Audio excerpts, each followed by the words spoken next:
Nazi Germany underwent an economic miracle, quote unquote, or so the leaders of Nazi Germany wanted their people to believe. Not only was the idea of an economic miracle sold to the people of Germany, the propaganda element also wanted the idea sold to Europe and to the wider world. But was there really an economic miracle in Nazi Germany, or was it merely a card trick? Between 1933 and 1939, a series of laws were introduced that made it effectively impossible for Jews to work in Nazi Germany.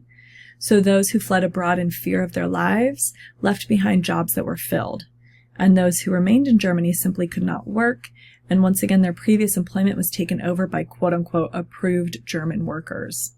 So over time, many women were also excluded from many areas of work, and Hitler made it clear where his beliefs were. Women true to the Aryan race should stay home and look after the children.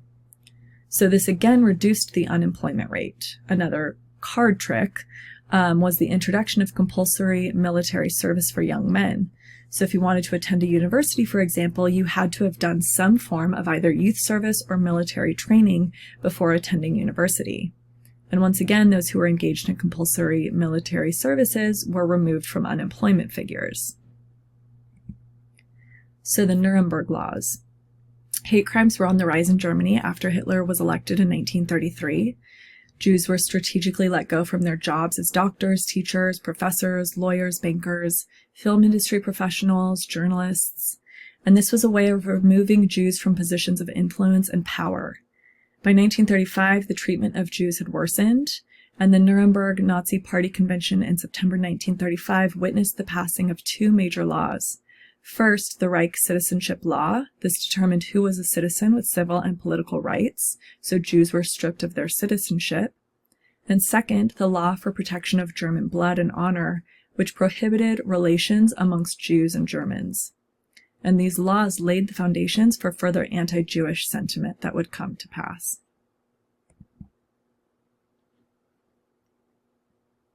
So the main principles of the Third Reich were racial and biological. Nazi ideology views the world within a racial hierarchy, with the Aryan race at the top. It believed that Aryans were the creators of cultures. So Jews were viewed as non-human. In Nazi Germany, it was believed that Jews were evil by nature and that they could destroy everything the Aryan race had created. These ideas were propelled by the development of pseudosciences, specifically eugenics, which we have discussed at length.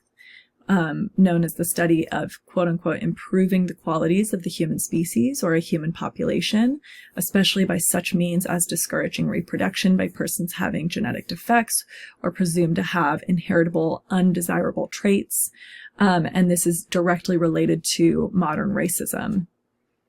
So Nazi Germany believed that the Aryan race had the natural right to rule, and this in their minds justified their actions. These ideas would aid in what is known as the final solution to the Jewish question, which we now know as the Holocaust. So in 1933, the first concentration camp, Dachau, was opened. It initially held political prisoners. Across Germany and Eastern Europe, the Nazi Party forced Jews into ghettos, which were enclosed areas designed to control the Jews. So these areas had 10-foot concrete walls with barbed wire along the top. If anyone was found or presumed to be attempting to flee, they were murdered on the spot. It's estimated that there were somewhere between 15,000 and 42,000 Nazi ghettos and camps throughout Europe, and 15 million to 20 million people died or were imprisoned in the sites. So 6 million Jews alone died, but the Nazis also imprisoned political prisoners, like Europe's Roma and Sinti people, often labeled as gypsies historically, and homosexuals. There was a phrase found at almost every concentration camp. Arbeit macht frei means work sets you free. So the 1936 Olympics were held in Berlin. So this is the height of, Hitler kind of rising to power leading up to World War II, and Germany is hosting the Olympics. So there were tensions surrounding the games being held in Germany, but ultimately they were held there. American participation in the 1936 Olympics in Berlin, Germany had really been the subject of controversy since Adolf Hitler's rise to power in 1933. So citing Nazi Germany's dictatorship, discriminatory actions, and explicit anti-Semitism, a number of prominent Americans proposed a boycott of the event, including the NAACP, as well as religious organizations across the country. Some individual athletes, including Jewish hurdler Milton Green, he personally boycotted the event along with other athletes. Germany obscured all anti-Jewish propaganda while hosting the international games. Jesse Owens, a Black American, won 4 gold medals for track events, and his glory directly challenged the notions of the superior Aryan race. Owens originally expressed reluctance to participate in the games, but like many Black athletes, he saw the Olympic Games as an opportunity to prove himself on the world stage and to discredit ideas of racial inferiority in the United States. Notably silent in the conversation surrounding a boycott of the Olympics was FDR. He kind of avoided any involvement with issues related to this. In the end, the American boycott did not garner adequate support, and the U.S. went to Berlin with 312 athletes, 18 of whom were Black. But like I said, Jesse Owens, incredible talent, really kind of challenged these ideas that Hitler and the Nazi Party were perpetuating. So industrialized cities across the globe experienced the early formations of communities where same-sex desires flourished. So we see this happening in Berlin, Paris, and New York City, for example. These places became havens for queer people in search of acceptance.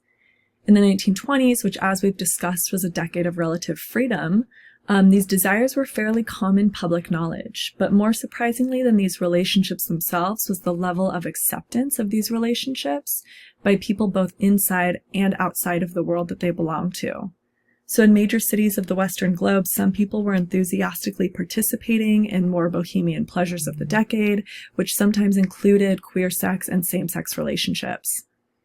And so there was a new value placed on the unconventional and the daring, like we've talked about. By the 1920s, young intellectuals, bohemians, and nonconformists were determined to do away with this more Victorian way of life. And so we see this happening specifically in Berlin before Hitler rises to power. But within Nazi Germany, there was a state closure of all gay spaces. So all homosexuals were seen as a threat to German identity, but to varying degrees. Because Nazi Germany believed, as did most places at this time, that women did not innately desire sex, meaning women did not have a sex drive. Women were specifically only for reproduction. Because of this belief, Nazi Germany viewed homosexual women as much less threatening than homosexual men. So homosexual men and women were forced into concentration camps, and men were required to wear the Buchenwald triangle. So some men were murdered in the gas chambers while others were sent to work. But those who were sent to work were required to wear the triangle to signal to everyone else in the camps that they were found guilty of homosexual crimes.